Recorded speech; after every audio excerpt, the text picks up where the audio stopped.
네, 여러분 안녕하세요. 오늘은 저와 함께 의문의 현상 중에서 첨가, 탈락, 축약에 대해서 심화 과정으로 함께 같이 공부를 해보도록 하겠습니다. 우리가 첨가, 탈락, 축약은 교체도 포함해서 가장 기본적으로 배우는 의문 변동 현상 중에 세 가지입니다. 자, 그러면 이 옆에 예시가 보이죠? 이 맨입을 통해서 어떻게 의문 변동 현상이 일어나는지 한번 볼게요. 맨입 같은 경우는요, 우리가 발음을 맨입으로 발음을 합니다. 여기서 이의 이응은요, 음가가 없는 이응이죠. 근데 여기를 보면 니은이라는 음가가 첨가가 됩니다. 그래서 니은 첨가 현상이라고 하고, 의문의 개수를 세보면요, 이렇게 니은이 첨가됨으로써 플러스 1이 됩니다. 그래서 첨가 같은 경우는 의문의 개수가 플러스 1 또는 2 뭐 이런 식으로 늘어나는 것을 얘기를 합니다. 자, 그러면 탈락과 축약은요, 그 반대라고 생각을 하면 됩니다. 탈락과 축약은 의문의 개수가 줄어드는 현상입니다.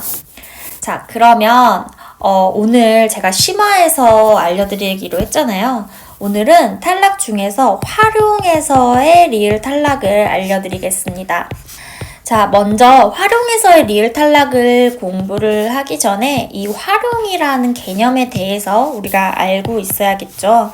활용이라는 건 문법에서 용언, 어간과 어미가 만났을 때 형태를 달리하는 것을 얘기합니다. 어간 또는 어미가 어떻게 형태를 달리하나 라는 걸 통해서 어간과 어미의 형태가 환경에 따라서 달라지기 때문에 그것의 변화를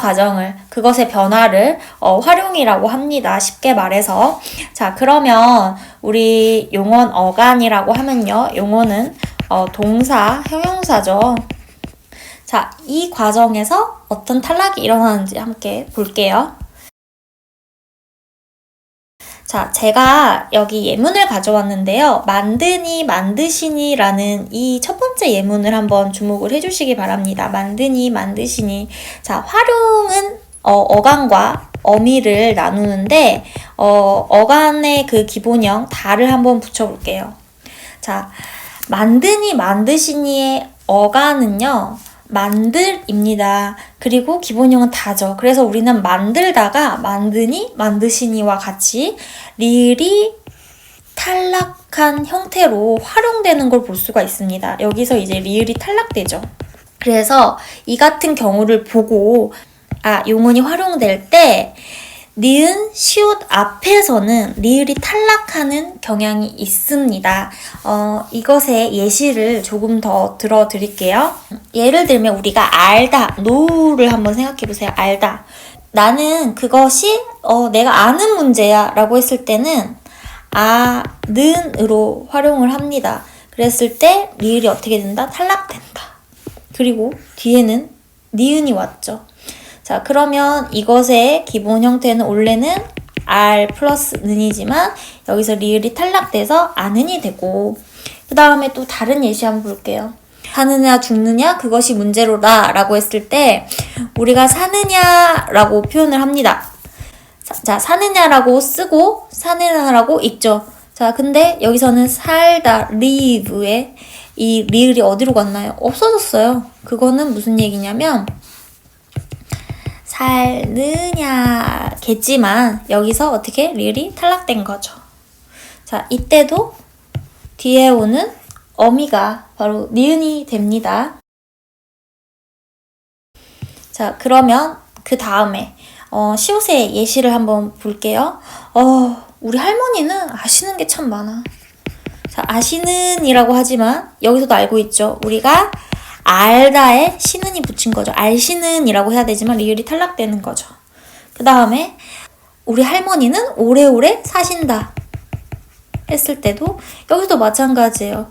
살신다죠, 원래는. 근데 여기서 리을이 어떻게 됐다? 탈락됐다.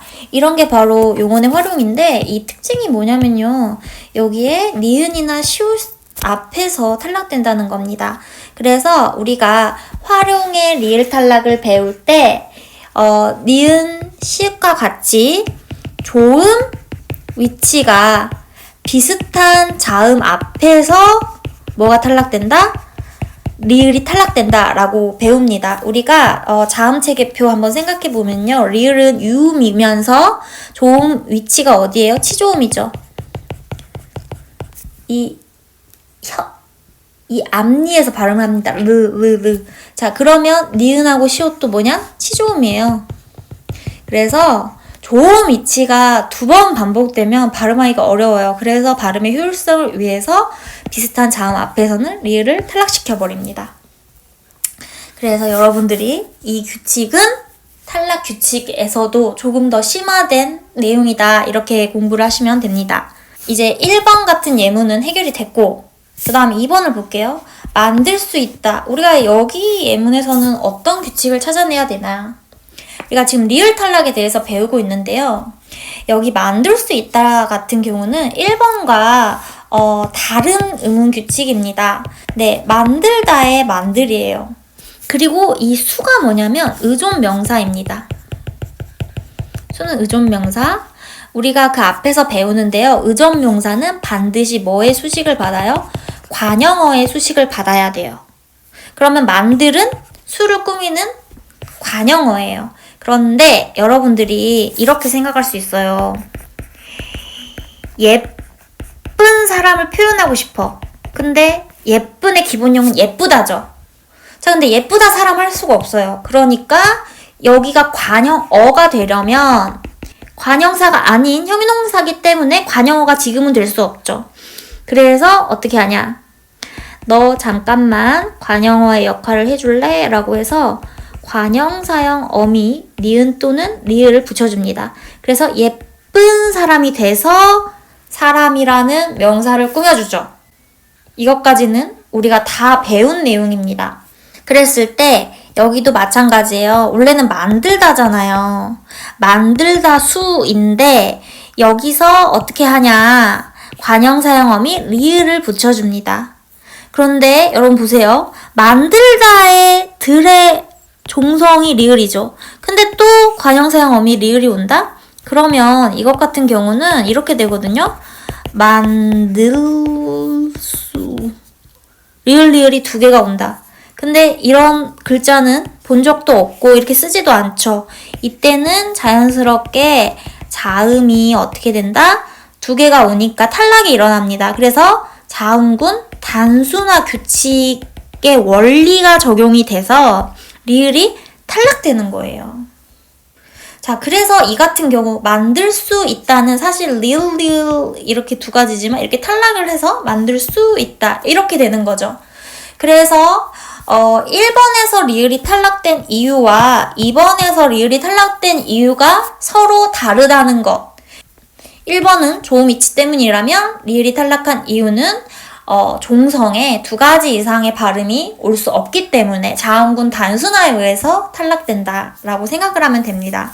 2번 같은 예를 한번 더 들어볼게요. 내가 그것을 안 시점은 이라는 얘기를 해볼게요. 우리가 안이라고 얘기하고 내가 그것을 알 시점은 이라고 얘기를 하죠. 과거와 미래의 의미를 나타내는데 기본형은 이제 R입니다. 거기에 관형사형 어미 기본형 R에 관형사형 어미 근데 이것 같은 경우는 다 이렇게 되는 거죠. 사실은 이런 식으로. 근데 이것 같은 경우 어떻게 돼요? 이게 탈락되는 거예요. 그래서 이렇게 최종형이 나옵니다. 그래서 여러분들이 리을로 끝나는 용어 어간 뒤에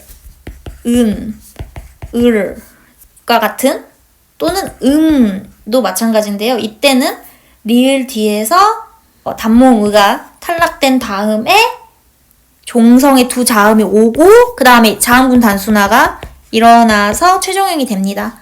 같은 경우는 이런 거죠. 이건 명사형 어민데 여기 같은 경우도 이 되고 이것 같은 경우는 이런 식으로 발음형에서 이렇게 되는 거죠. 이것은 표기형도 이렇게 되는 거고요. 심화해서 알아두시기 바랍니다. 그 다음에 마지막으로 이제 3번 같은 경우인데요. 일구어 거두어입니다. 이것은 제가 요 앞에서 잠깐 얘기한 이 탈락과 축약을 봐주세요. 자, 탈락이라는 건 의문의 개수가 하나 떨어져요. 예를 들어 원래 가거든요. 근데 이거 아가 떨어지죠. 그래서 의문 개수가 줄죠. 가로. 그 다음에 축약 같은 경우는요. 우리가 좋다 같은 경우는 좋다라고 쓰지만 이 히읗 같은 유기음은 종성에서 발음이 안 됩니다. 그래서 히읗은 뒤에 오는 강한 얘들을 만나면 치로 자기의 유기성을 더해주면서 옮겨붙어요. 그래서 좋다 이렇게 되죠. 근데 여기서 여러분들이 알아놔야 될 게 이 탈락과 축약을 공부하는 탈락과 축약의 차이점을 보면 탈락 같은 경우는요. A하고 B가 있는데 B가 떨어지고 A만 남는 겁니다. 그럼 축약 같은 경우는 A, 히읗이라는 음가와 B, 그 다음에 디귿이라는 음가가 합쳐져서 티귿이 되죠. C가 되는 거예요. 그래서 탈락은 하나가 없어지는 거, 축약은 두 음운이 한 음운으로 통합된다는 거. 이게 바로 차이점이죠. 그런데 이제 3번 같은 경우는 우리한테 굉장히 많은 의문점을 줍니다. 이거는 여러분들이 헷갈리는 게 당연해요. 왜냐면 학자들도 이것을 명확하게 정의하지 않았거든요. 일구어, 거두어 같은 경우는 어떻게 얘기하냐면 일궈, 그 다음에 거두어는 거두어라고 읽고 씁니다. 그랬을 때 우 플러스 어가 어떻게 바뀌었어? 워로 바뀌었죠. 그러면은 이거는 대체 무슨 현상이냐? 사실 여기는 음가가 없기 때문에 이거를 축약으로 보기도 힘들고 완전히 탈락해서 없어지는 것이 아니기 때문에 탈락으로 보기도 힘듭니다. 실제로는 그래요. 그런데 학교 문법에서는 우와 어가 축약됐다. 그래서 워가 됐다 해서 모음 축약으로 다루기도 하고요. 또는 어가 없어지고 우가 워로 교체됐다. 이런 식의 의미로 보기도 합니다. 근데 이거 두 개 다 인정하기가 조금 어렵죠.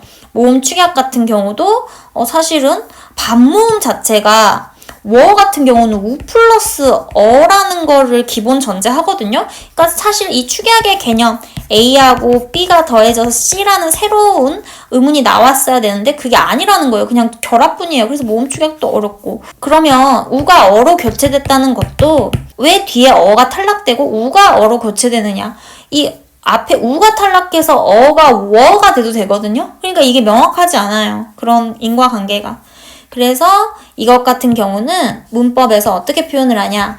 반모음화 이렇게 얘기를 합니다.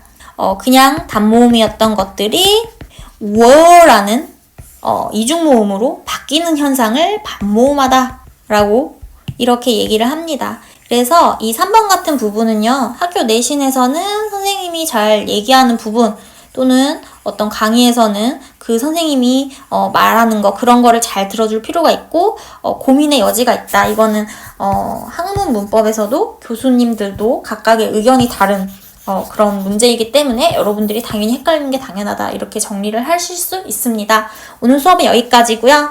다음 시간에 다시 만나요. 혹시 이 부분이 조금 이해가 되지 않거나 명쾌하지 않은 부분이 있다 하면은 댓글로 꼭 질문을 남겨주세요.